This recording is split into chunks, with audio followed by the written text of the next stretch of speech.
So last time, inshallah ta'ala, because we're going to begin with talking about Aqeedah, the belief system of the Muslim. And we spoke about the different types of Islamic monotheism, right? The different parts that play a part in the whole or the totality of Islamic monotheism, or what is known as Tawheed. We talked about lordship and worship, and how lordship, or someone who possesses lordship, the oneness of Allah when it comes to recognizing and acknowledging that He is Lord, He is the creator, He is the sustainer. Understanding and knowing that does not necessitate that an individual also has with them and the actualization of ilahiyah, which is the worship part. So someone can believe those things, yet they worship other than Allah Jalla fi'ala. So continuing from that, we're going to speak about, and we're, you know, a lot of times it might,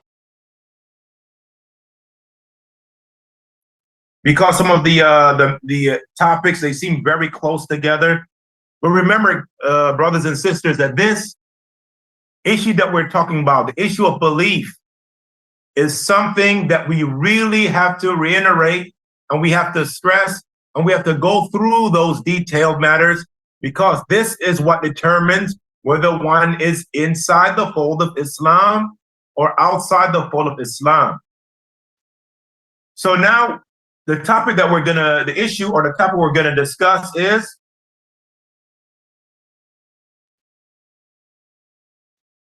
the relationship or the connection between these two types of Tawheed, and that if one has become corrupted, then the other is also corrupted, which is something that we pretty much stated last class. But last class, we only looked at it from the aspect of the person who has actualized the aspect of lordship without worship.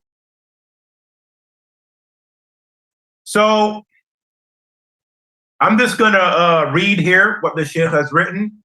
It says, ما ذكرناه من أن عباد الأوثان مقرون لله بالربوبية وشاهدون بتفرد الله بذلك، وأنهم إنما أشركوا بالله في الإلهية حيث عبدوا معه غيره، فهذا في الظاهر. So it says on the outlook, you know, on the surface, he said that we've mentioned how the worshipers of idols, the polytheists, they acknowledge that Allah is Lord, right? Which means that they understand that He's the creator, the sustainer, and all these things that lordship entails. And they bear witness to singling Him out with that. But they only associate partners with them when it comes to worship, where they would worship other than Him. But that's on the surface. On the surface, that's how it looks like. That they have separated these two different aspects of Tawheed. It says, إِلَّا فَأَنْوَاعُ التَّوْحِيدِ مُتَلَازِمَةٌ وَمَنْ صَرَّفَ عبادة كدعاء لوثن من الأوثان وطلب منه أن يختار له ما فيه مصلحته، يسافر أو لا يسافر، يفعل هذا الأمر أو لا يفعل، هل يضره ذلك الشيء أو لا يضر. إلى آخره مما كان يفعله المشركون وينتظرون فيه الجواب من الآلهة المدعوات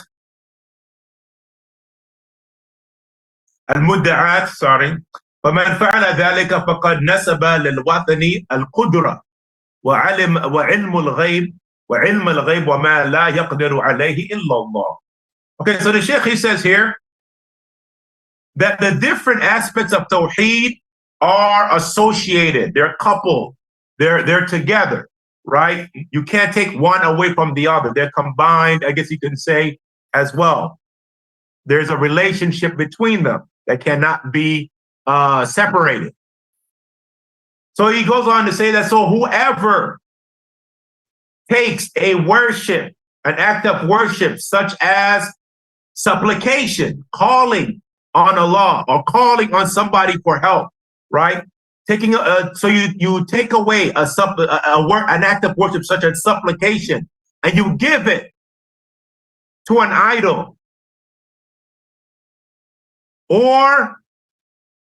and you seek from them, from this idol, that this idol should choose the best outcome for you, or the best situation for you out of what you are asking.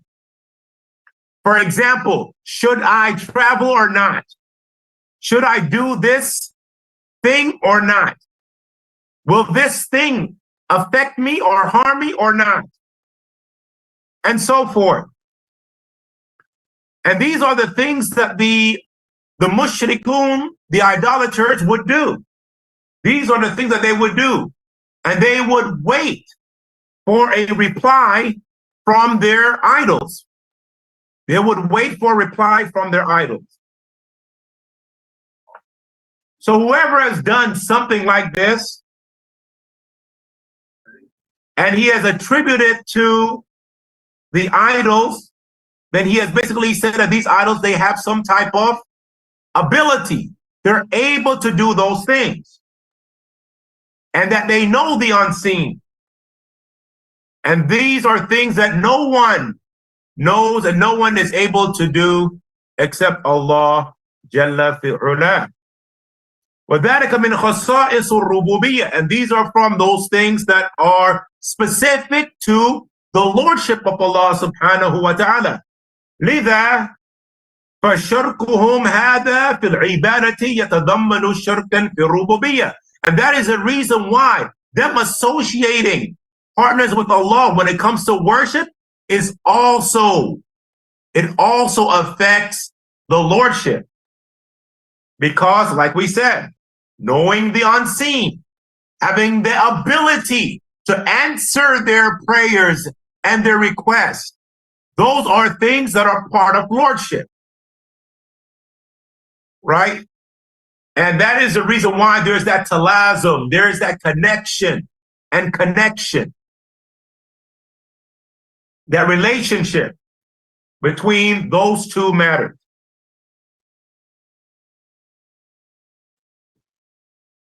Sheikh goes on to say, وَهَذَا الْأَمْرُ ظَاهِرٌ كَذَلِكَ فِي عُبَادِ الْقُبُورِ. So this is the same situation that we have when we talk about worshipers of the graves. People who worship graves, they fall into the same situation, they fall into the same scenario. There is no difference.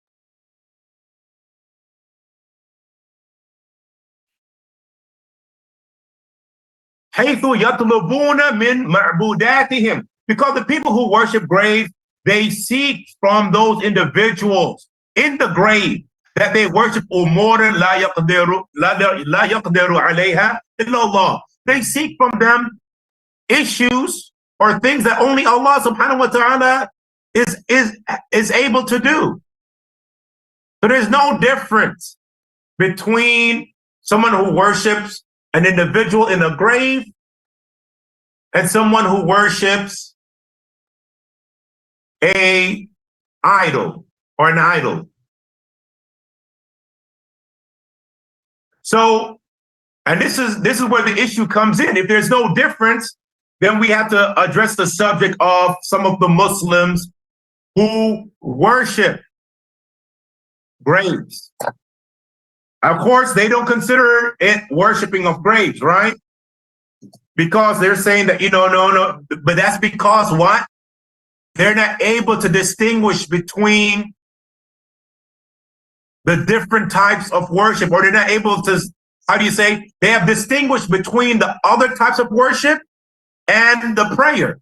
Because to them, prayer, meaning the 5 dailies, is what should only be for Allah subhanahu wa ta'ala.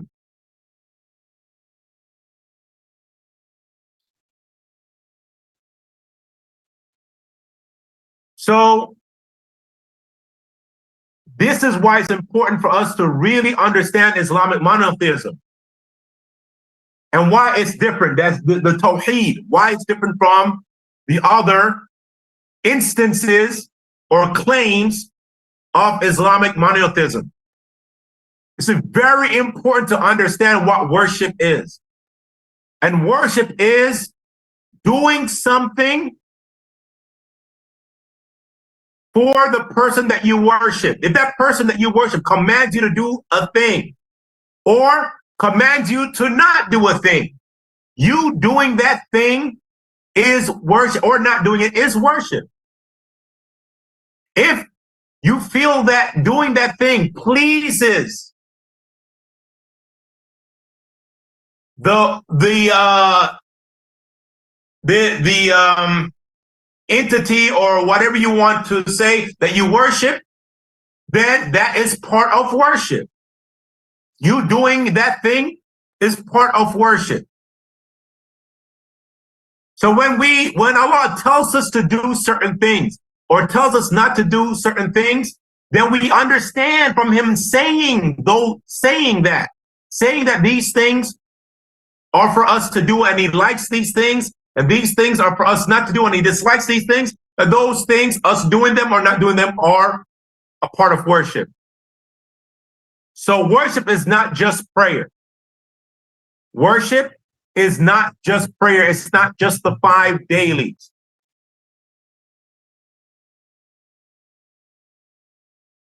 And we're going to stop right there. Any questions as far as that's concerned? Assalamu alaikum, Ameen.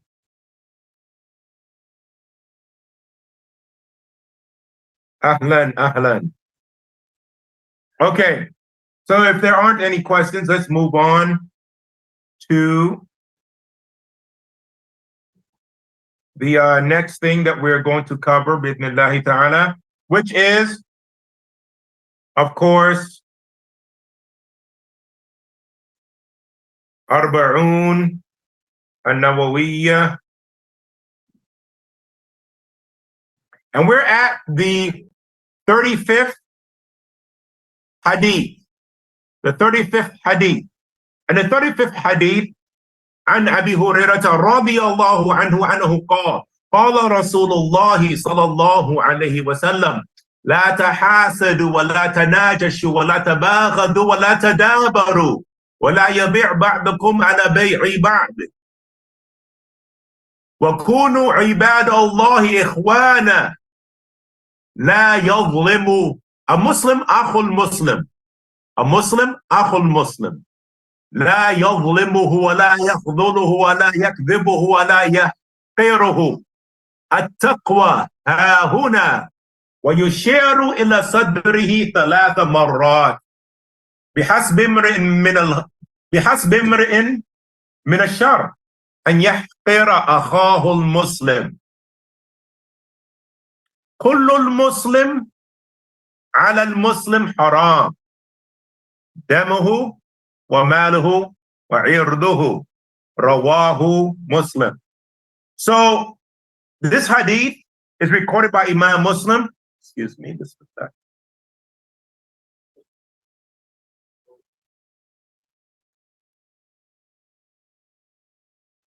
He said that the Prophet sallallahu alaihi wasallam said, do not envy one another and do not seek to do nudge. Nudge is when Somebody wants to buy something from you, but you don't want to sell it. So you raise the price so astronomically that you'll get rich if they were to buy it, or they would not be incentivized to buying it. So you're not supposed to do that to one another. وَلَا تَبَاغَضُوا, do not hate or spread hate amongst one another. وَلَا تَدَابَرُوا, and do not turn your backs from one another. And do not undercut one another. And undercutting, what we're talking about here is, of course, you see somebody selling something for a certain price, and you go to the person that they're selling to and say, hey, I could sell you that for cheaper. So that's undercutting. Kunu ibadallahi ikhwana. Be servants of Allah as brothers.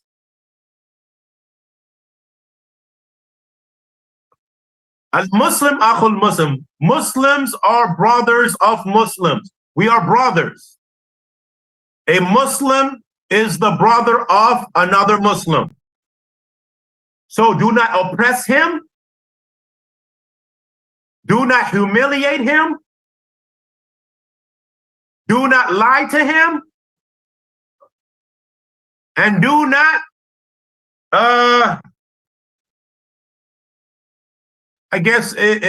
belittle him. Now, taqwa, having the fear of Allah Jalla fi'ula, is right here. Ahuna. وَيَشِرُّ إِلَى صَدْرِهِ ثَلَاثَ مَرَاتٍ. The Prophet ﷺ pointed to his chest 3 times, showing you where taqwa is, the fear of Allah. Where is it? Then he said, it's sufficient thing that is evil for one to do, that he should belittle his fellow brother Muslim. Belittling your brother Muslim is sufficient thing as evil that you can do. Then the Prophet ﷺ said, everything is impermissible or sacred from one Muslim to another.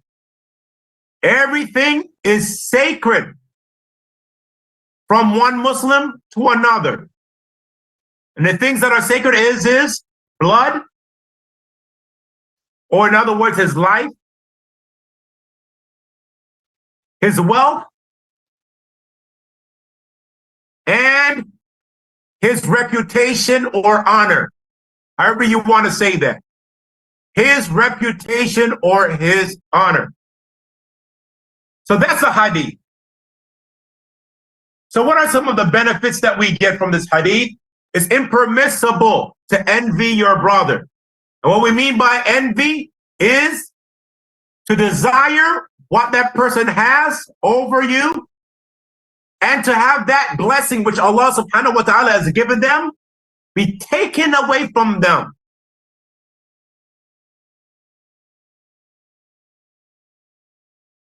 Whether you want that blessing to be yours or not. Some scholars say to be yours or not. If you don't want it to be yours or not, no problem. But you want the blessing that they have to go away. You don't want them to have what they have. That's envy.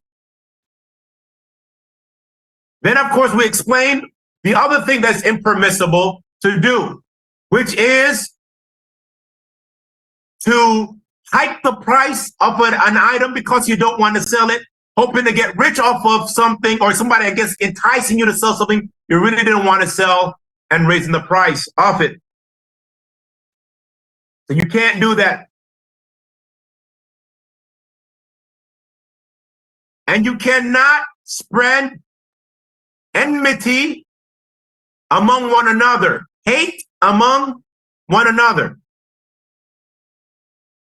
You cannot spread hate among one another. And you cannot turn your backs on one another. It is impermissible for us as Muslims to turn our backs desert our fellow Muslim.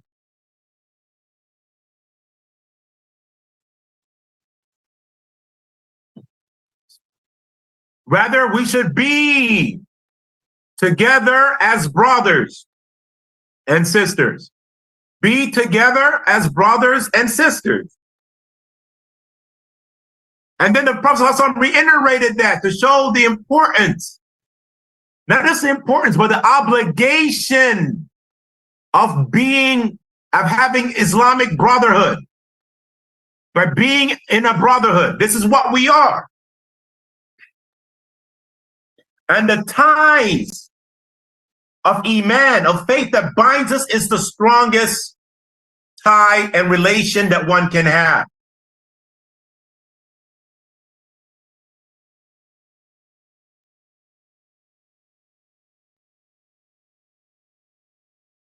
Okay. So being brothers, meaning that we should love one another,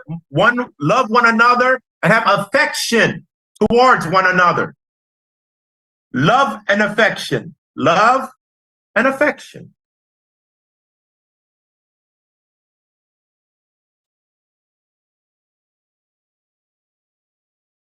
We should want good for one another.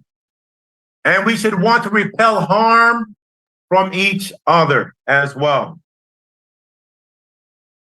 Also, we understand from this hadith that it is impermissible. It is not allowed for us to oppress our brother. It's not allowed for us to humiliate, belittle, or lie to, or lie about.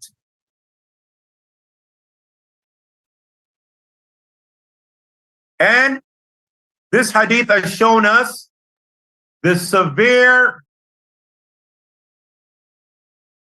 I wouldn't say disdain, but the severity, yes, the severity of belittling your fellow Muslim brother. The severity of belittling your fellow Muslim brother. And that is enough as a form of evil. It is enough as a form of evil for someone to do that. Okay.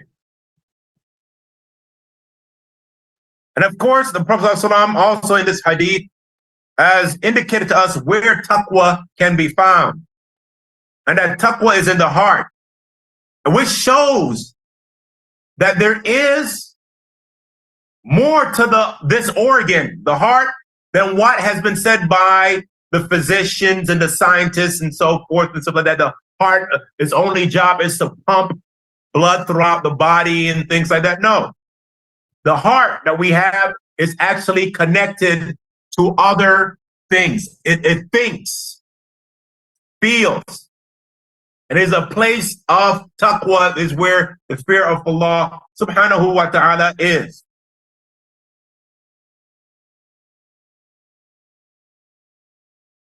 And that's pretty much it for this hadith. There's something, so with all of these things that are impermissible, that the Prophet ﷺ mentioned in this hadith, what do you guys think? How do you guys think this will apply to a marital situation now? How do you guys think this will apply to a marital situation? What I mean by that is, there are some people who are married that have no problem oppressing their spouse, no problem belittling their spouse, no problem humiliating their spouse, no problem abandoning their spouse. I mean, what connection is more stronger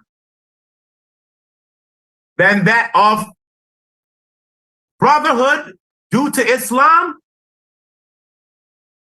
plus a connection due to marriage, other than blood, right? Because if you have blood and you have Islam, that is the strongest connection that you can have. But after that is blood and marriage. I'm sorry, Islam and marriage. Yet we see that there are people who are married that when it comes to the prohibition that are mentioned in these hadith, that they don't have any problem with violating all of those prohibitions. And we can, we can make excuses, right? Like, oh, well, that was said in anger, or, the person was upset. But we have to fear Allah subhanahu wa ta'ala that even when we are upset, that we don't transgress certain bounds. Some of you guys might be looking like, well, I don't know too many people that would go to this extent. I mean, no brothers and stuff like that will go to this extent. There are brothers out there that would. There are brothers out there that definitely would. But more so than the brothers, a lot of sisters, they fall into this almost like habitually. Like, it's that's part of the way that things work. Right? Oh, we got into an argument. Let me start belittling you, oppressing you, everything. It's like a checklist. This hadith is like a checklist to them. I'm going to do this, I'm going to do this, and I'm going to do this. And this is the reason why I wanted to bring this up. I mean, we really have to remind ourselves and remind our sisters too as well, that, we are going against the command of Allah subhanahu wa ta'ala and the Prophet sallallahu alaihi wasallam when we get into that. And I know that because of, I understand from a certain standpoint that because of the strong connection that you have with your partner, this is what brings out those feelings. And women are creatures of feelings that make it hard to control when certain issues come up and arise. And we ask Allah subhanahu wa ta'ala to help us and them to do what He is pleased with. Ameen. Okay, so with that, are there any questions as far as that hadith is concerned? Okay, there's another thing we forgot to talk about the last part of the hadith, where it's impermissible, of course, to how do you say this? To of course violate someone when it comes to their life, their property, and their reputation. Right? You can't violate them in those three aspects. That's also impermissible. When it comes to money, if you borrow money, give it back. Right? That's part of where the violation comes in. And other things too, robbing. And remember, when we talk about money or wealth in general, that wealth is a lot of different things. Crashing into his car and acting as if, it was always like that, or somebody, while he was in the masjid, it wasn't you that did it. Somebody else, sideswiped him and drove off or something like that. It wasn't you. That has happened. Not to me per se. I didn't do that specific, but something similar to that. So there are things like that that do happen, and brothers, they try to cover it up. And subhanAllah, ya ikhwan, the best thing that you can do is tell the truth. And you just don't know how Allah, in a situation like that, you're probably thinking, oh man, I don't got the money to pay the brother, and what am I gonna do, and stuff like that. And sometimes the brother doesn't even care. He cares more about you being truthful to him, and he cares about the damage to his car. Because now he knows who he can mess with, who he can bring close to him as a companion, as somebody he can rely upon. Then, getting a couple extra bucks for fixing a dent in a car and stuff like that. Now, what do you think is more valuable? Knowing who you can rely on, knowing who you can depend on, or having a car that doesn't have a dent in it? It's hard sometimes to find good sahib, good companions. It's hard. And that's a test that someone might be tested with and they just failed. All because they were worried about money more than they were about their friendship with the brother, Kunu ibadallahi ikhwana. Be servants of Allah as brothers together. That's your brother, and you just violated him. Reputation. Now this one is a very sticky subject.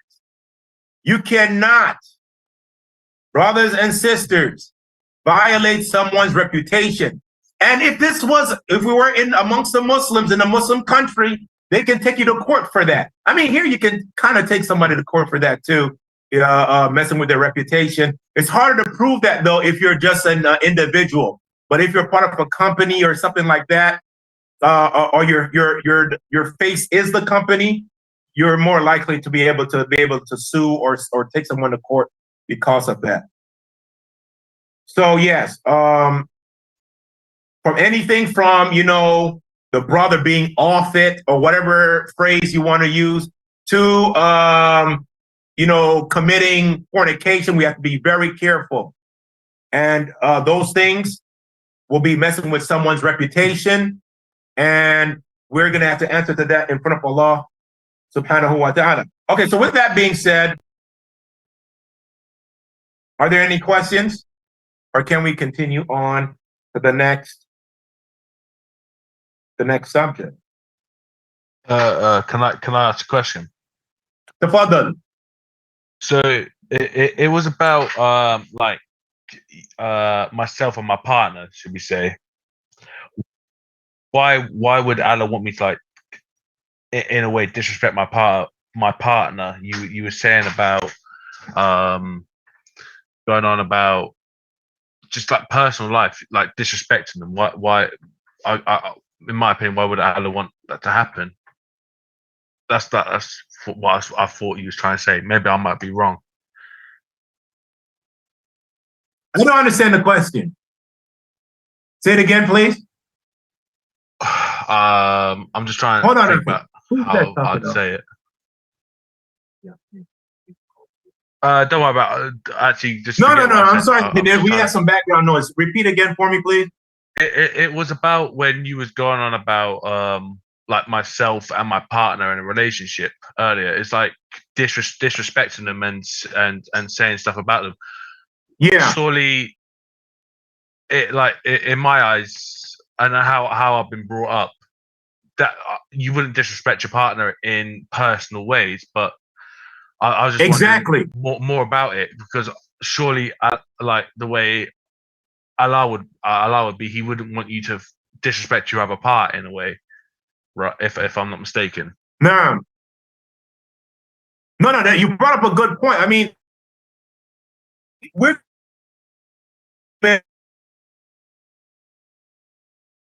and things like that. We're going to have disagreement. There's going to be arguing and stuff. But when you think about when a woman makes the excuse, they're emotional and things like that. The question has to be asked: would they say the same stuff that they said to you? Would they say that to their father, their son? The same way they got at you and stuff like that. You know what I'm saying? Would they do the same thing to the other men in their life? Or their children in their life? Would they say the same thing to their son if their son ever got them heated like that? Would they say that stuff to their father? No. So I find it interesting that they're able to control themselves with certain people, right? It seems. But yet, when it comes to their husband, which, there should be the same amount of respect, admiration, and all of those things for, it seems like, it just doesn't, there's a thing there. So Allah musta'an. But yeah, this is something, like we said, this is something that we have to continue through. And it's partly our fault, because when was the last time we bring these issues up to sisters and make them be cognizant of this reality so that they can check themselves? How many times do we do that? We have to be the reminder as well. I mean, who else is reminding them if not us? So just keep that in mind, Bismillah ta'ala. Can I add something on to that? So it was like you said earlier, how brotherhood, and it's like Islam then brotherhood. So why wouldn't, let's say, relationship be above brotherhood? in a way. Because if you think about relationship, that might be part of it because that's the person you think you're going to spend the rest of your life with. Why would that not be above brotherhood and blood, for example, you know? No, you're right. Exactly. I mean, if we put everything, and that's what I said, I don't know if I made that clear, but if we put everything in order, as far as, you know, what has the strongest connection, I thought I kind of explained it, but it would be, of course, relation through blood and Islam, right? And then, of course, relation through marriage and Islam, relation through Islam, brotherhood, right? It will be in that order. So yes, there is a stronger connection between you and your wife than there is between a brother that you know, there's no connection with other than the Islamic faith. And that's why I said, because of that stronger connection, then these rules, these prohibitions that the Prophet ﷺ mentioned here, they apply more so in a scenario like that. Yeah, sorry about Okay, I so might have misinterpreted it. I'm sorry, Tafadhal?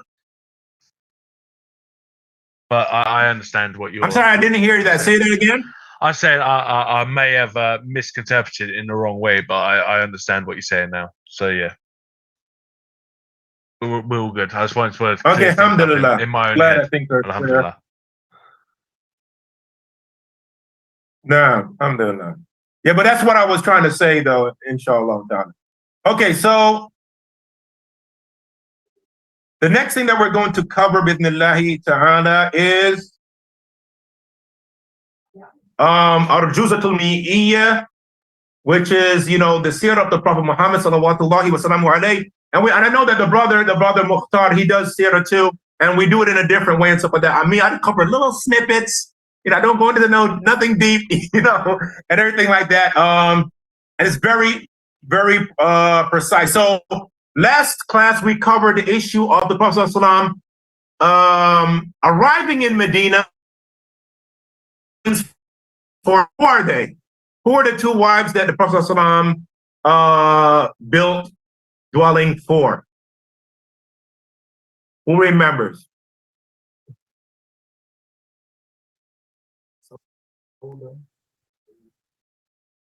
And yeah, so the Prophet ﷺ built dwelling for Sauda and Aisha, but we have to remember too that I stated that this wasn't done at the same time, right? It was one after the other. Some time went by, and then the other was built, and he built our houses for the additional wives as needed.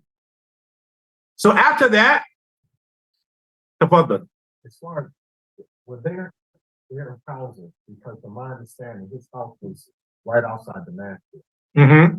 So were their houses like next to each other? Yeah. Okay, so they were like, Yeah, boom, boom, boom, like that. Okay. All right.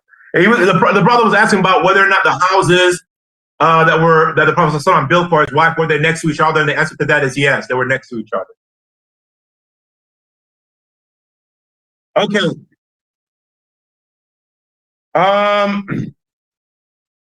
So after that, the Prophet ﷺ, and I think we mentioned this too as well, about the people that were in Habasha, the companions that were in Habasha. Some of them returned or they made hijrah from Habasha to Medina, and they were like basically half the number of that went to Medina. So some of them, they stayed in Habasha, they stayed in Ethiopia, what's now modern day Ethiopia. So we're gonna go now to where the Prophet ﷺ did something. Okay, so let's paint this scenario, because I want you guys to answer or tell me what happened after this, right? So we have a situation where the Prophet ﷺ is now in Medina. He is setting up camp, building a community. He has called the people who are not in Medina to come to Medina. What do you think was one of the biggest events that happened after that? We have people coming into Medina from the companions, radiyallahu anhum. What's the next step? What happened? Okay, it's something that has to do with that. You're close. What famous thing happened? And actually kind of connected to the hadith that we talked about. The hadith that we just covered in 40 hadith, there's some connection there, I think. Exactly. The bonds of brotherhood was what happened next, right? Because you have these people migrating. Let's think of it. This is something that happens in our modern day times, right? You have immigrants coming in with just what they have with them. They don't have any connection to the place that they're going to. No way of making prosperity. So the Prophet ﷺ, his solution for that,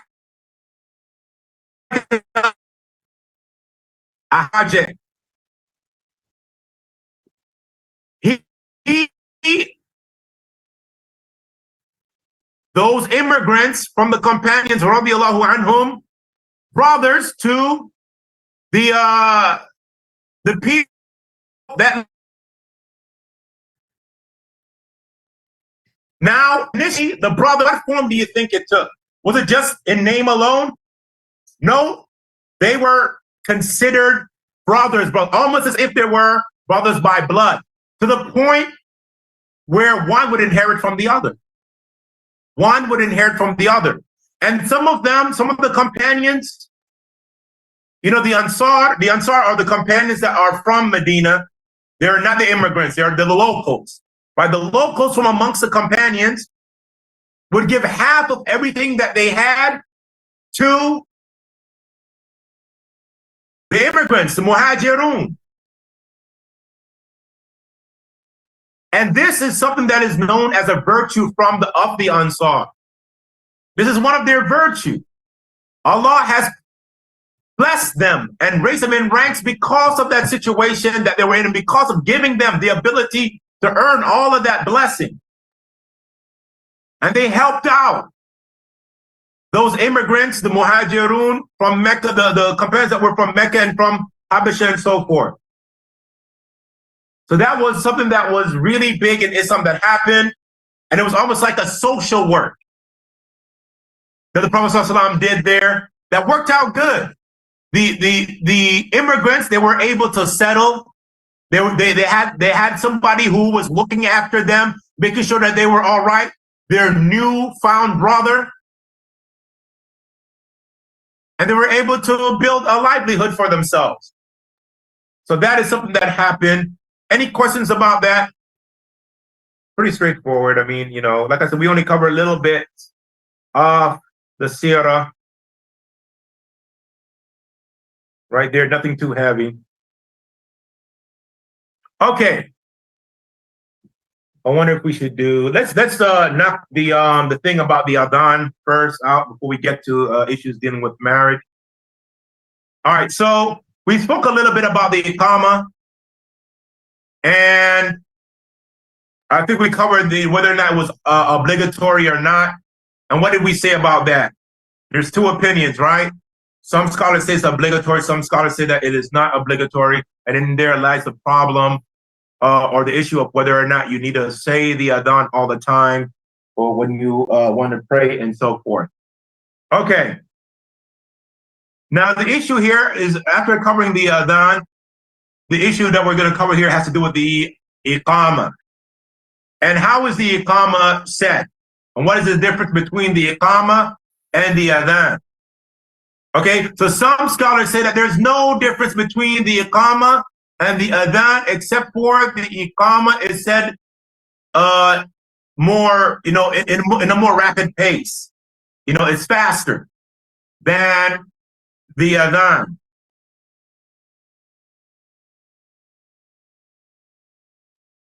While some scholars, they say that the adhan and the iqama, the difference between them is the fact that the iqama, you don't say everything twice, you only say it once.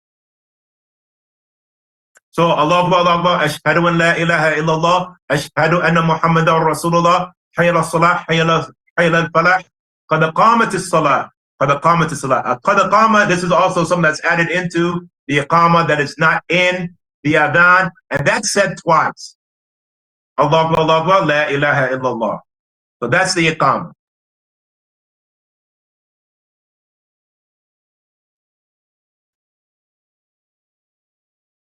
What does the word iqama mean?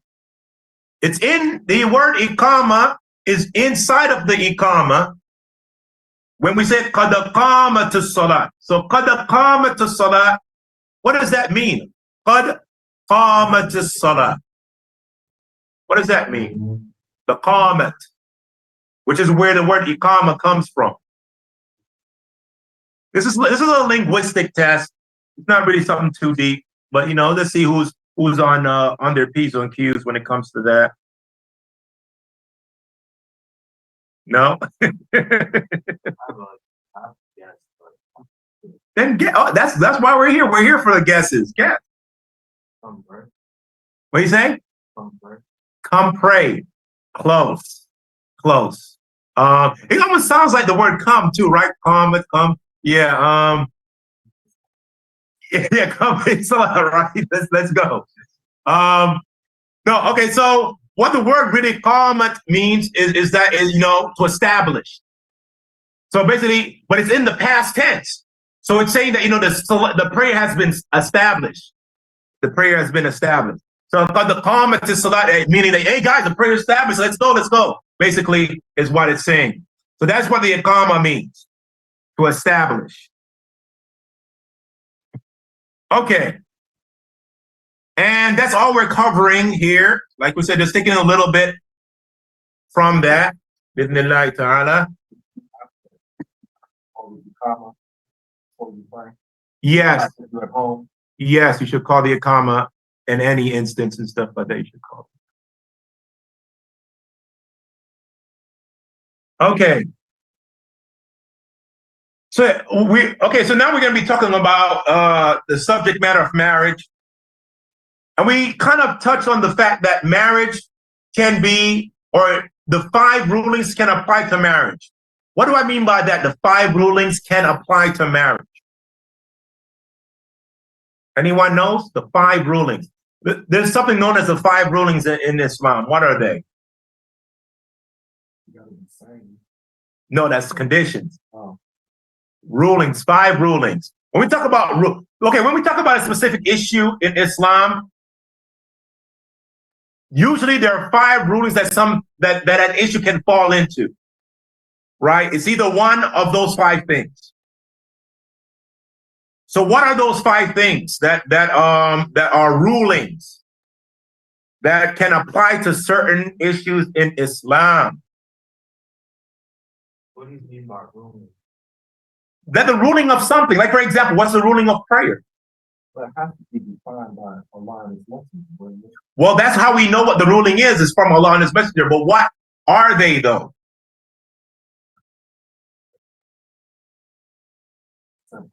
It's simple. It's simple. Okay, let me try and give you guys an example. Let's take any issue. I want you guys to give me an example. Name me an issue in Islam. Any issue, the first thing that comes to your mind. People leaving Islam for dunya purposes. Leaving Islam? Okay. All right. Leaving Islam. There's a ruling to that. What is it? Can you leave Islam? Which means, and if there's a consequence, which means then the ruling of leaving Islam is what? Death is the punishment. But what is the ruling? What is the ruling? It's impermissible. It's haram. you can't leave. It's haram. Right? So haram, something being haram is a ruling. So you're saying more like category, like makruh? Yeah. Or mustahab? Yeah. Those are all rulings. Okay. That anything can fall into one of those categories, right? Yeah. That we do. So like there's halal. There's halal, haram, mustahab, makruh. Makruh, yeah, makruh, yeah. Mandu. And mandu. Yes. Mustahab. Okay, so all right, some of these they have like different names. Right? The halal haram normally they don't have different names, except for the word. I'm sorry, not halal haram. This we're talking about wajib and haram. Right? Wajib. Some people might say it's fard. You ever heard the word fard? Well, fard and wajib they pretty much interchangeable. They mean pretty much the same thing. They mean something that you have to do. Haram, something that you can't do. Right? Is that, fornication, haram, can't do. Marriage could be wajib, right? You have to do. All right, so then there is something called mandub, or it's called mustahab. Mustahab and mandub means the same thing, which is something that it's not wajib. It's a little bit level below that. Because remember, wajib you have to do it. So mandub and mustahab is something that's encouraged for you to do, like your sunnahs, for example, right? And then after that we have mubah. Mubah is not something that's encouraged, nor is it something that's discouraged, like eating in itself. Eating in itself, like specific food or something like that, is mubah. You can eat. You don't have to worry about whether it's halal, haram. You eat. Like something that's not. Yeah, basically, there's no opinion on it either way, basically, right? And then you have makruh, which is dislike. So it's not haram, but it's better that you stay away from it. You won't get punished if you do it, though. But it's better to stay away from it. I heard you get a blessing. You get a blessing from, so yeah, you get rewarded for staying away from it, but you don't get punished if you do it. The opposite of that is mustahab or mandub, where you get rewarded for doing it, but you don't get punished for not doing it. That's the highly encouraged actions. So like making sunnah. Yeah, like making your sunnahs, right? You get rewarded for doing it, but you don't get punished if you don't do it. So if makruh means something that's bad but not haram. Yeah. So More like dislike. Yeah, like there's something that's like in the middle. That kind of. No, in the middle will be mubah. Like we talking about, like there's no ruling on it. It's like, neither here or there. That's mubah. But makruh is like, let me give an example. What would be dislike? Laziness. I heard at one time they labeled smoking cigarettes on it. Yeah. It's haram now. Yeah, it's haram now. Yeah. Yeah, that's that. Yeah, that would be, well, back then that would be a good example and stuff. Okay, like eating onions specifically, like raw onions or garlic. The reason why they say that it's disliked because the ruling is if you come to the masjid and you smell like onions, they can kick you out. In fact, you're supposed to kick because the smell that's on your breath can disturb the people that are praying, and what the Prophet say that the angels are affected by the same thing that we are affected by. So just like how we don't like those smells, the angels don't like those smells. So you're basically, that person is coming in to the masjid with that bad smell, and he's repelling the people that are praying and the angels. So because of that, if that happens, you can expel them from the masjid. So that a person eating raw onions and stuff like that is makruh, right? It is something that's disliked. It's not haram. You could do it, but it's disliked because of what can happen if you do that. You might not be able to pray in the masjid and stuff like that. Okay. All right. And then we have, of course, haram, which we know is haram. Even non-Muslims now know that word and stuff. SubhanAllah. Which is, inshallah, Allah will, make his religion be victorious, even if those who dislike it. Okay.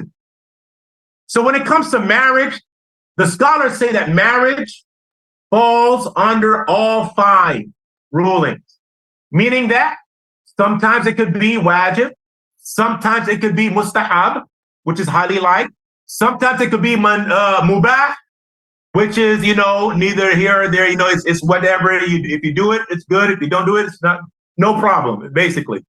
Oh, it could be a bomb. Yeah, we're gonna get to that, inshallah. And then it could be disliked in certain instances, and it could be haram in certain instances. So what we're gonna talk about and cover today is, when is it wajib? Okay, and it's pretty. I want to ask you guys, when do you think getting married becomes obligatory? When you're old. Actually, most people say probably that's the time when it's not obligatory. When it becomes more challenging for you to keep your chances. Yes, pretty much. I mean, that's pretty much what all of the scholars, they pretty much articulated with the same kind of concept. If you fear that you're going to commit fornication, it's obligatory for you to get married. And this goes too for women too. Some of the scholars have stated that, even for women too. Now some of them, they have some conditions, or some conditions, you could say. For example,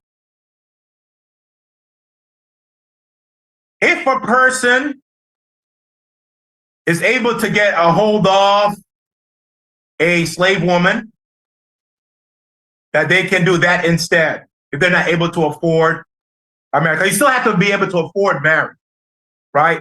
Just because you're about to fornicate doesn't mean that, I'm about to fornicate, I don't got no money, get married. No, you got to have something to take care of a family, right? Of How course. to get this slave woman in America, please?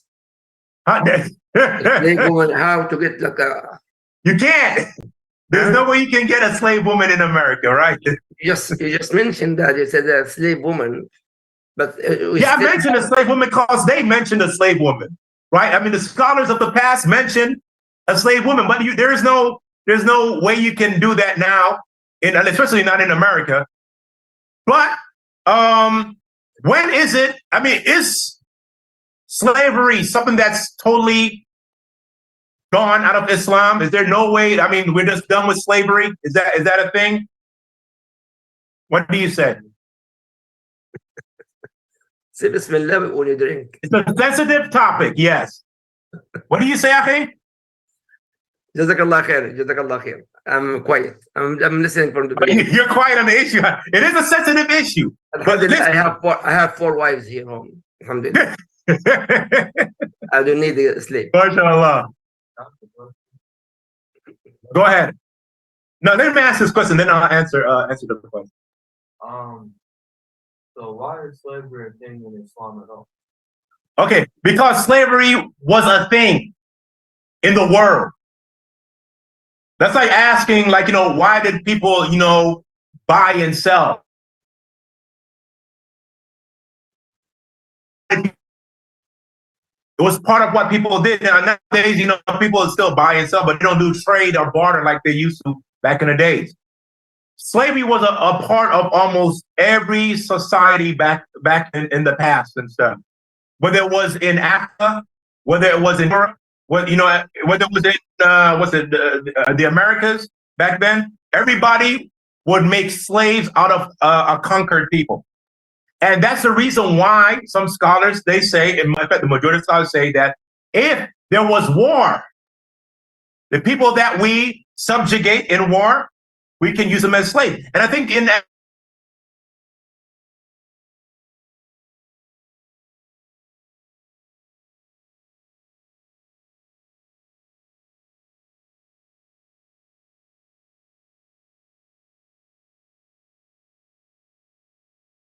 you know what a landmine is and stuff, right? Yeah. And I mean, this is what I heard from my Russian classmates and stuff like that. And that's what they were doing, right? So that's something that And so the thing is, okay, why is it that you make slave out of the people that you fight, you defeat in combat? Islamically, when we do it and stuff like that, it's of course so that they can be subjugated under Islam. But the only way that a Muslim is going to fight someone else is usually because they're stopping them from propagating Islam. That's when we talk about jihad or talab. We're talking about the jihad where we actually go out and spread the word of Islam. Jihad or death is different, where we actually defend our homeland and things like that. It's a little bit different, right? But back in the days and stuff like that, one of the reasons why when we do go out and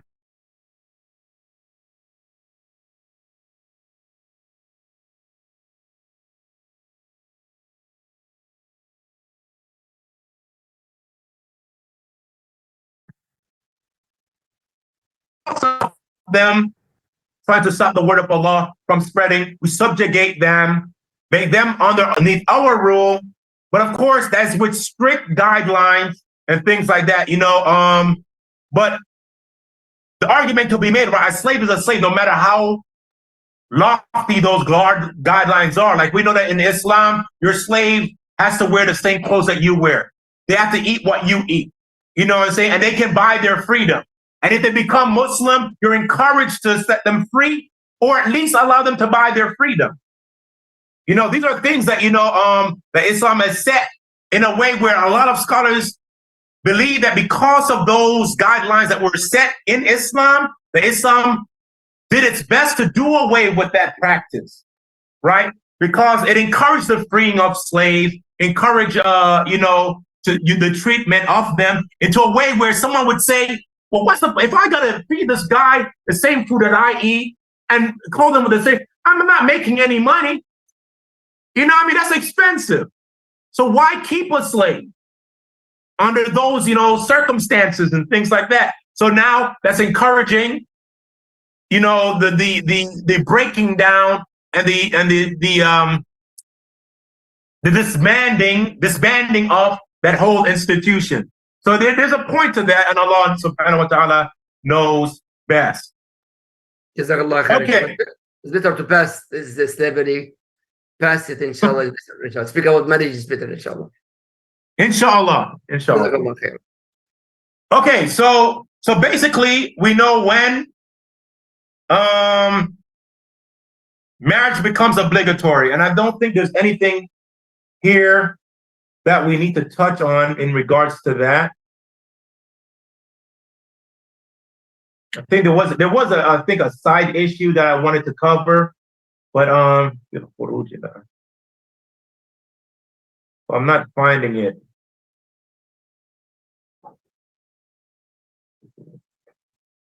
I mean, they mentioned something about swearing to marry and stuff like that, but that's not something that we need to really touch on.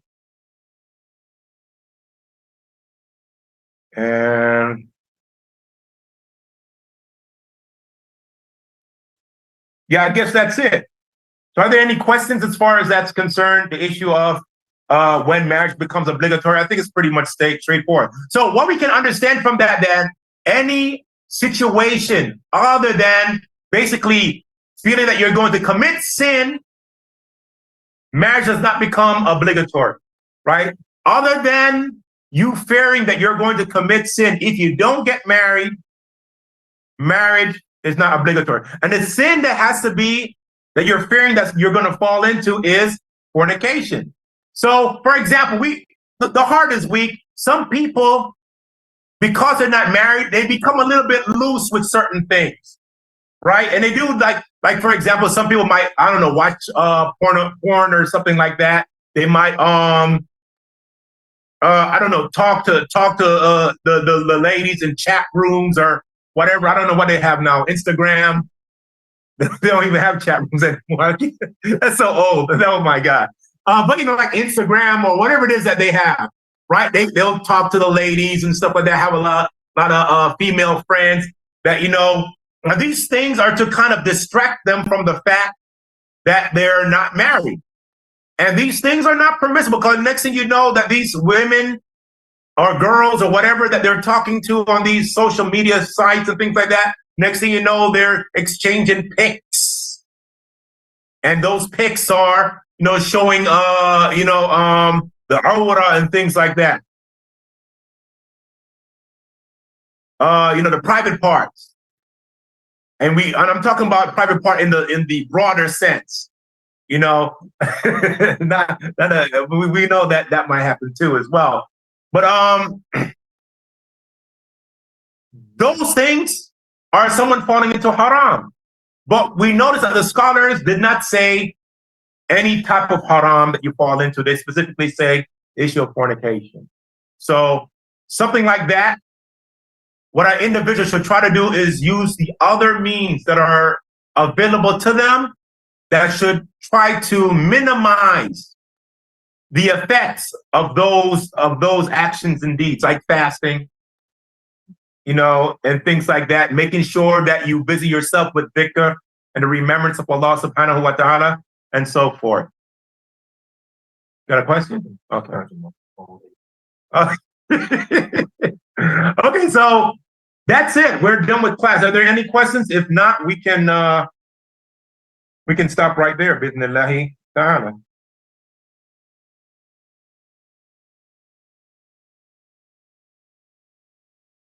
We got some questions here. Yeah, we have some questions here. Wait a minute, hold on, can you guys? Yeah, tafaddal. Yeah, I'm ready. Okay, the sister here, she's in one of the groups. She says that she's often told by many brothers that she needs to get married, that it is half her deen. She says she doesn't want to get married, but they're telling her that it's haram for her to not be married because it's half of her deen. She said, why are they telling her this if she doesn't have to get married? And what does this mean, half my deen? Okay, so that's a good question. MashaAllah, tabarakallah. We're going to be here for a minute. Okay, so remember when we covered those 5 things that marriage can fall on, right? It could be obligatory. Marriage could be obligatory. It could be encouraged, which is, mandub or mustahab. It could be either or, just in the middle, no real, ruling for it in regards to the person. Of course, this is for the individual, right? And or it could be disliked, or it could be haram. That hadith that states that marriage is half of your deen, or shatr is what is used, the word shatr, which is translated as half, but it could mean a part of, a huge part of, anything like that. It just means, something from something. Not necessarily a half, but normally it's translated as that. That hadith shows that it is encouraged, highly encouraged for an individual to marry in general, right? If there are nothing that puts it in the other categories and stuff like that, and there's nothing that makes it obligatory. So yes, you should get married, but it is not on the level of compulsion as obligation. It is highly encouraged. And the reason for that are plenty, right? We have the ayah that we mentioned before, and so that marry that which pleases you from among the women, right? That is the command from Allah to get married. Also, the Prophet ﷺ talk about tazawwaju, right? The Prophet ﷺ said tazawwaju, meaning he encouraged to get married. Inni mukathiru bikum, right? The Prophet ﷺ wanted to make his ummah be plentiful. And he also said, marry the woman that's wadud wanud. Marry the woman that is affectionate and childbearing, that you can have a lot of children. So for the reason of procreation and having a large ummah. All these things are encouraging marriage, but not to the level of obligation. But it's still something that every Muslim should think about, because it is in line with the sunnah of the Prophet Muhammad sallallahu wasallamu alayhi. So if you have no valid reason to stay single, you should be thinking about marriage. I mean, is it just an issue of you following your desires? I don't feel like it, or what is it? You have to. That's a question that you have to ask yourself. Because if you don't have any valid reason to get married, you should. Now, other than the benefits that we've spoken about already, there are certain things that marriage, or there's certain things that you can extract from marriage and gain from marriage you can't gain anywhere else. And one of the things is sabr, patience. Dealing with another individual that is now part of your life, day in and day out, takes a huge amount of patience. And patience is one of the virtues that is highly praised in this religion of ours. And what better way for you to extract it from yourself other than marriage? Also, in marriage, there are more opportunities for you to gain reward. A man, when he's married, gain rewards by doing the obligation that is upon him of feeding, clothing, being nice to his wife. While a woman gains reward that she would not have get any other place than at the feet of her husband. Being there for him, being in compliance to him, making sure that he's good so that he can do what he needs to do for the family. She's rewarded for all of this. Allah يقول So by not marrying, you're missing out on all of these opportunities for reward. But Allah عز وجل يقول لا يكلف الله نفسا إلا وسعها لها ما كسبت وعليها ما اكتسبت. نعم لا يكلف الله نفسا إلا ما وسعها لها ما كسبت وعليها ما اكتسبت. No, that's true. But then again, this goes back to the question is, why are you not marrying? Do you have a legit reason? Is it something that is holding you back, that is legitimate, that is a valid reason, or not? And if not so, then you should get married. If you have a dislike for intimacy, maybe that might be a reason not to get married. She said, but if you're just following your desires, like, I don't feel like dealing with somebody else, that's not a valid reason not to get married, because you don't feel like dealing with nobody else. I like my lifestyle. She said, I like being able to do what I want when I want. Like that type of attitude, that right there, that doesn't cut it as a valid reason to not get married. Now, you still cannot get married. If that is your reason, you can still not get married, but you're missing out upon following the sunnah of the Prophet Muhammad sallallahu alaihi wasallam and the reward that comes with that. You're going against the natural way of things that Allah subhanahu wa ta'ala has commanded us to do and encouraged us to do. On the tongue of this Prophet Muhammad salawatullahi wa salamuhu alayhi. You have to keep that in mind. And that's that. Any other questions? She said her reason for not marrying is she just doesn't want to deal with that drama anymore. Is that valid? See, that's not a good reason. Yeah, we all have bad experiences. Life is full of bad experiences. You know what I'm saying? First of all, let's ask ourselves this. One of the things, when you have a situation like that, you got to ask yourself, what role did I play in that situation being the way it ending up the way it did? And we all play a role. It takes two to tango, as they say, right? No one put a gun to your head and say, hey, marry me, right? I'm pretty sure that didn't happen. There's no shotgun weddings going on here. So what role did you play in that situation ending up the way it did? Once you can recognize that and you be honest with yourself in regards to that and have some sense of accountability, then you know what to avoid on your part. And you can also then look at, okay, these individuals that I married before, or whatever the case may be, what were their issues?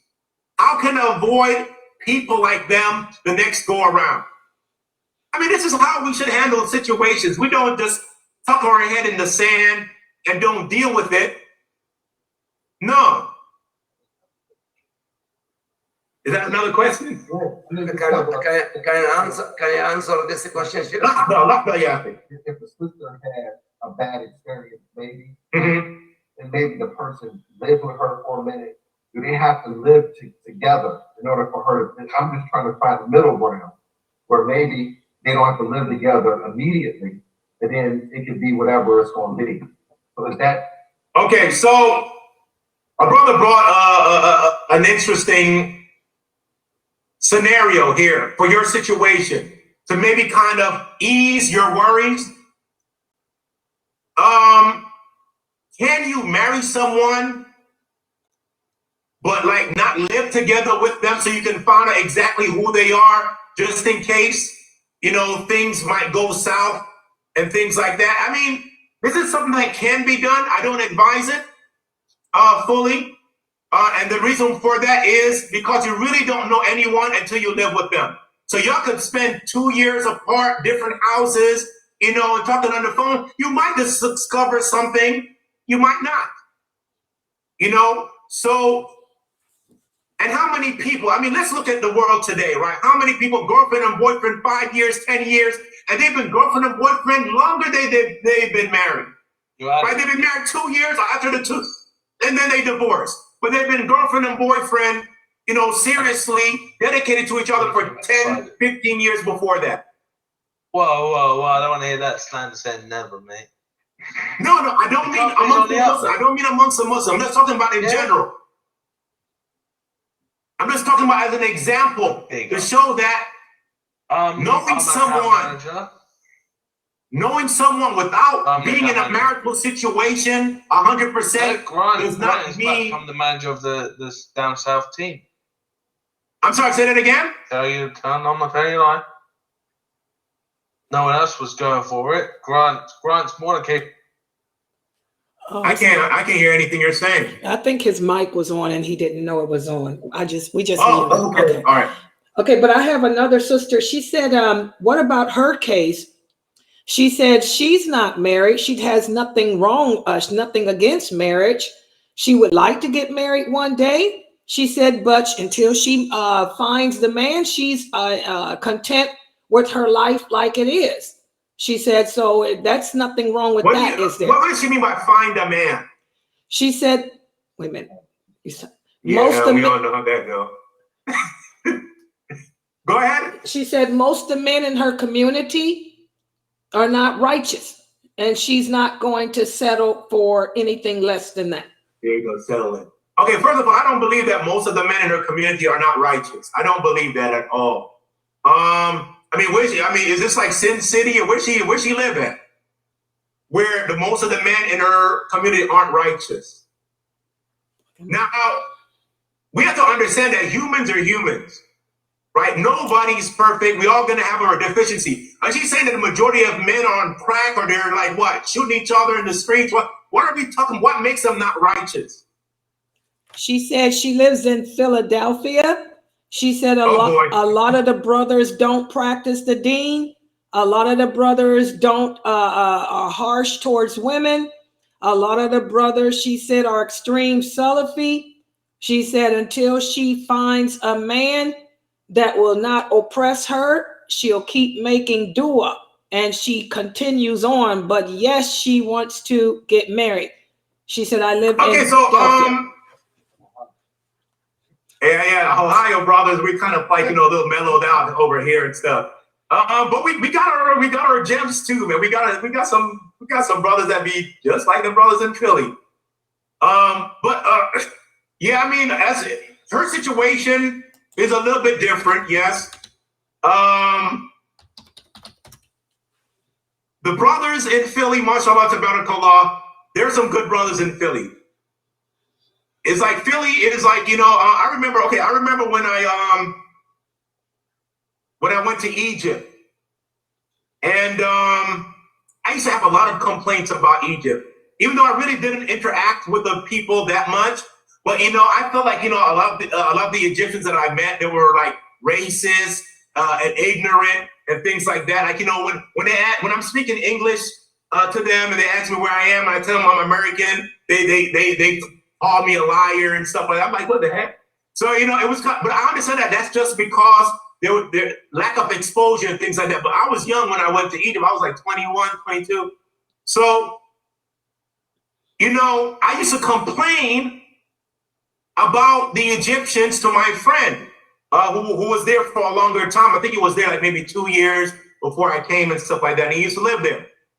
And then he told me a narration from Imam Shafi'i. You know, Imam Shafi'i, rahimahullah, lived in Egypt. And the people would come to Imam Shafi'i and complain about Egypt. And he would agree with them. And some people would talk about the things that they love about Egypt, and he would agree with them. So he was questioning about that. You know, why is it that you say, you know, you agree with this person that Egypt is bad, and you agree with this person that Egypt is good? I mean, what is it? So he said that Egypt is whatever you make of it. It's whatever you see or whatever you want to see, it's gonna be, basically. So for the sister that is in Philly, whatever you want to see, that's what it's gonna be. I understand that Philly has its issues. I understand very well. But I also know, the brothers I went to school with, Mufti, brothers that I've met in Saudi Arabia, good brothers from Egypt, like, you know, Ali Davis and Sajid, and all these brothers that I've met. And some brothers that I've met in Egypt too, that were from Philly and stuff like that. Actually, no, I didn't meet any good brothers from Philly in Egypt. But there were brothers from Philly in Egypt, so I don't know. Take that with a grain of salt. Now, what I'm trying to say is that, you know, there are good brothers there. And if there are no good brothers in Philly, try to look outside of Philly. If you cannot find any that meets your criteria or anything like that, try to look outside of Philly. Jersey is a little bit more, the brothers there are a little bit more mellowed out. New York, the brothers there are a little bit more mellowed out. And it's close enough where, you know, you might not, it might not be a problem moving there, or the brother moving to Philly, or whatever the case may be. Or just look anywhere else in America or outside of America. You know, of course, with each place, there's going to be a little give and take. You know, if you look outside of America, brothers are not everybody outside of America has the money that you're used to. I mean, sure, people in America don't have the money that you're probably used to. You know, with the economy and everything like that. Most sisters aren't cool with that type of situation, and that's okay. Just understand that means that, you know, that your options are going to be limited, but still you could look inside of America, bi'idhnillahi ta'ala, for a situation that would be suitable for you. And make sure that you have a wakil or wali that is very sociable. You know, a brother that knows brothers, and so forth. So that way you get the best chance of being mentioned when the time comes.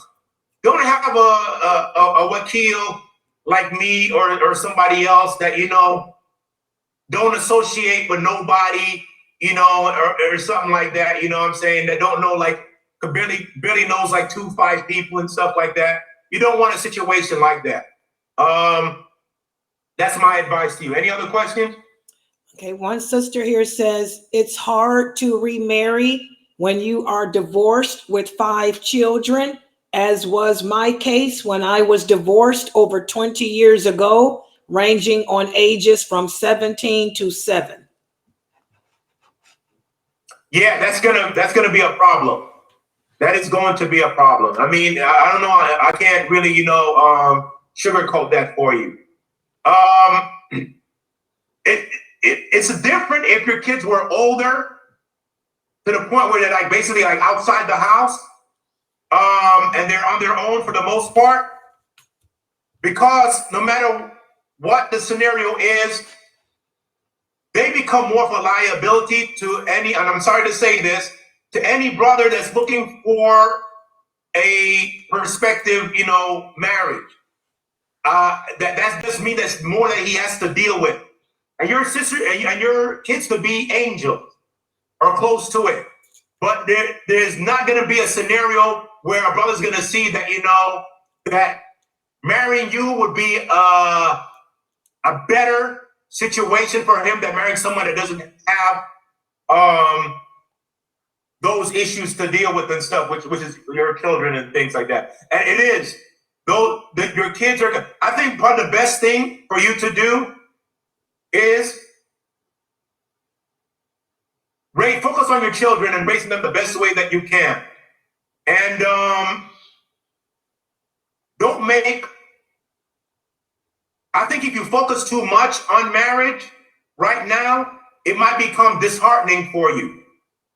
But you can, in your situation, do some good. And that is making sure that your kids have the best experience that they can and things like that, until somebody that comes along who has the ability to handle your situation. Because like I said, a lot of brothers are remember when brothers look to get married, we look at things differently than you guys do. It's like an analysis in cost and damages and all these things. You know, this we're looking at. We look at things like that, right? Very calculative, very black and white for the most part. And there's going to be a lot of responsibility that comes with a situation like yours. Even if you say that all the father, he's involved in their lives, you don't have to worry about anything. That sounds good on paper, but in reality, that's not how things normally work out and stuff. So, I mean, may Allah subhanahu wa ta'ala help you in your situation and continue to make dua and hope that something opens up for you in the future, bi'idhnillahi ta'ala. Any other question? One more sister. She said, I told you they'll go on and on with this marriage. These sisters. She said, one more question. She said, what do you recommend a woman who wants to get married and just can't? What do you recommend that we do? What do you mean by just can't? Why can't you? Is this the same sister with the children? No, this is a different one. The one with the sister, the kid said that her kids are grown now. But this one here, okay, she's typing. She said she just doesn't know. She just can't find a husband. No one wants to marry her. Do you have like some type of health issue? Missing an arm, leg, or something like that? She said no. Are you considered attractive? Oh, come on. She's not going to say she ugly. What? I mean, I can tell you, I know this sister that are attractive. I mean, I know this sister personally. She's very attractive. She's been looking for a husband for the past 20 years. Okay, so let's take a okay, so when it comes to women saying other women are attractive, I find that a very interesting thing. But I notice that what men find attractive in women and what women find attractive in women, they don't always, line up. But let's just say that the sister is an attractive sister, and you said that for 20 years he hasn't been able to find anyone. Yeah. Who's her wakil or wali? She said her father doesn't want her to find anyone. There's a problem. There's the problem right there. And why doesn't he though? I mean, what's his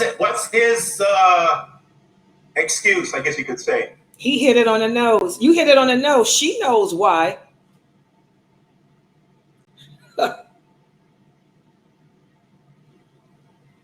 Yeah. She's not typing anything, but you hit it on the nose with her. I think she knows why. Same thing I've been telling you. She knows why. Okay, I mean, so I can't really say much about the issue because I don't know the specifics of why he doesn't want to marry her off. But if his reasons are valid, I mean, you're gonna have to convince him or change. If his reasons aren't valid, then you have to convince him, or at least say to him, Dad, can you at least relinquish your responsibility in this issue so somebody else can take the reins.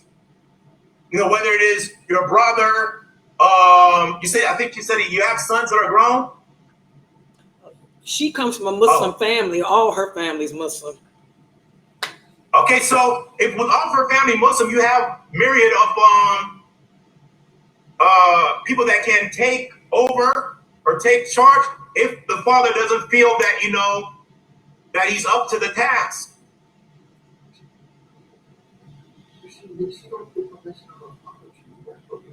Yeah, you do. Yeah. So that's it. Even in a situation of married before and stuff like that, he has to still give the thumbs up. And even when the Hanafis say that,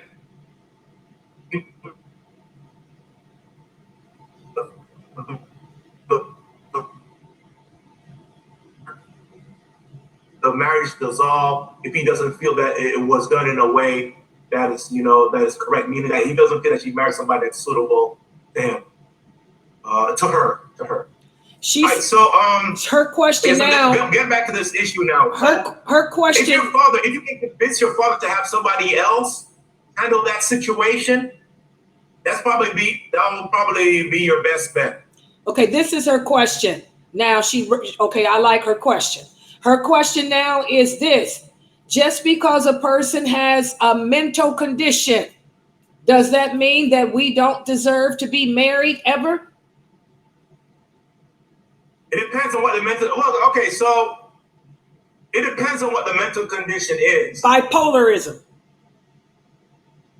Is it something that she has under control? Is it treatable? Because here's the thing now. A normal sister with nothing wrong with her mentally is difficult for a brother to handle.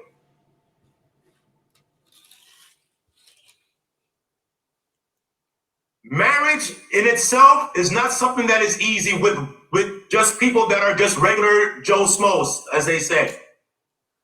And you see people that don't have these problems, a lot of them aren't even able to hold it together.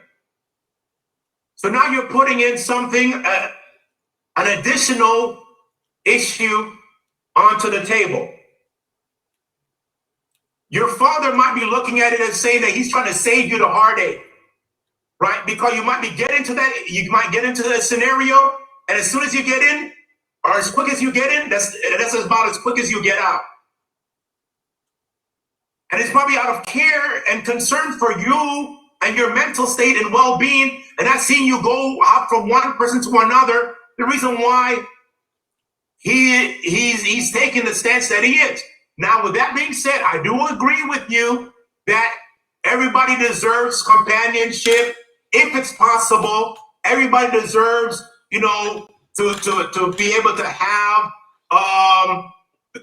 from the zina of the hayat dunya, the beautifications of life, which is al-mal wal-banun, you know, having offsprings and wealth and a good life and things. These are from the zina, the beautification of this world, which Allah subhanahu wa ta'ala has made permissible for us to indulge in. But we have to look at our scenario situation. Are you any different than a person who's dirt poor? A person who is dirt poor that can't even afford to support himself. Can that individual, is it okay for him to get married? No. He might want to. He might want kids. He might want, you know, the companionship and all that. But in his situation, he'll only be oppressing the other person. I don't know what your mental situation is 100%. So I know that they do have medicine for bipolarism, and you go to see a doctor and things like that. In certain instances, it is controllable. Is yours in a way in which it can be controlled? As long as you take your meds, as long as you have a support system, or is it even with those things in place, there is still going to be an issue that's problematic for somebody else to deal with? If that is the case, a very special individual has to come along who's able to deal with a scenario like that. And the thing is that you won't know who that person is until the time comes, right? I mean, some people can say, I mean, what do you do at a sit down? You know, the guy's gonna say, "Oh yeah, no problem. I can handle that. I can deal with it." And then when it actually happens, he can't. I mean, is that a chance you're willing to take? Is that a chance anybody should be willing to take? Him, your father? I think there's a discussion that needs to be had between you and your father. You guys need to really sit down and try to disseminate all aspects of this issue and making sure that everyone has a good grasp of the benefits and the harm. Because anything that we do in Islam, we have to have a good grasp of the benefits and the harm. If the benefits, after you guys dissecting the issue, outweighs the harm, even by a little bit, Bismillah, probably best to take the chance. But if it doesn't, then we ask Allah subhanahu wa ta'ala to make your situation easy for you. I mean, any other questions? Excellent answer. That's the last one I had. Okay, so with that then we say subhanakallahumma wa bihamdik wa nashhadu an la ilaha illa ant wa nastaghfiruka wa natubu ilayk. Assalamu alaikum wa rahmatullahi wa barakatuh.